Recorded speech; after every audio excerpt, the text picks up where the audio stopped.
ਦੋਸਤ ਇਹਨਾਂ 4 ਮਹੀਨਿਆਂ ਤੋਂ ਸਿੰਧੀ ਭਰਾ ਸਾਡੇ ਜਿਹੜੇ ਨੇ ਉਹ ਦਰਿਆਏ ਸਿੰਧ ਦੀਆਂ ਕੋਟਰੀ ਤੇ ਸੱਖਰ ਬਰਾਜ ਤੋਂ ਅੱਗੇ ਦੀਆਂ ਤਸਵੀਰਾਂ ਤੇ ਵੀਡੀਓ ਚਾੜਦੇ ਪਏ ਨੇ ਕਿ ਵੇਖੋ ਸਾਡਾ ਸਿੰਧੂ ਸੁੱਕ ਗਿਆ।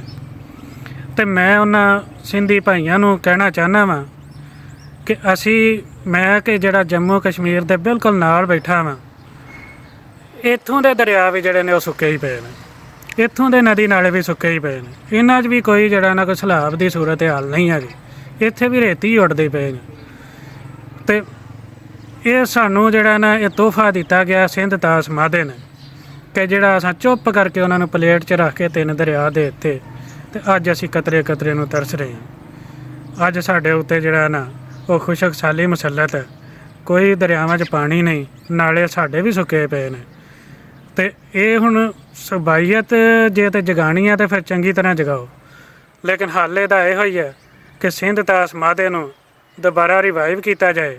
ਨਹੀਂ ਤੇ ਜਿਹੜਾ ਪੰਜਾਬ ਦੇ ਹੱਕ 'ਚ ਡੈਮ ਆਉਂਦਾ ਹੈ, ਕਾਲਾ ਬਾਗ ਡੈਮ, ਜਿਹੜਾ ਸਿੰਧ ਤਾਸ ਦੇ ਲਿਖਿਆ ਸੀ ਕਿ ਵੀ ਸਿੰਧ ਤਾਸ ਦੇ ਮਾਦੇ ਦੇ ਬਾਅਦ ਕਿ ਇਹ ਜਿਹੜੇ ਡੈਮ ਤਰਬੇਲਾ, ਮੰਗਲਾ ਤੇ ਕਾਲਾ ਬਾਗ ਡੈਮ ਬਣਾਏ ਜਾਣਗੇ।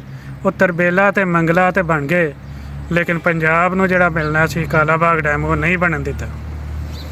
ਤੇ ਉਹ ਕਾਲਾ ਬਾਗ ਡੈਮ ਅਗਰ ਬਣ ਜੇ ਤੇ ਇਹ ਦਰਿਆ ਜਿਹੜਾ ਸਿੰਧ ਖੁਸ਼ਕ ਹੋ ਜਾਂਦਾ ਇਹਨਾਂ ਦਿਨਾਂ ਦੇ ਵਿੱਚ, ਉਹ ਫਿਰ ਨਹੀਂ ਖੁਸ਼ਕ ਹੋਏਗਾ।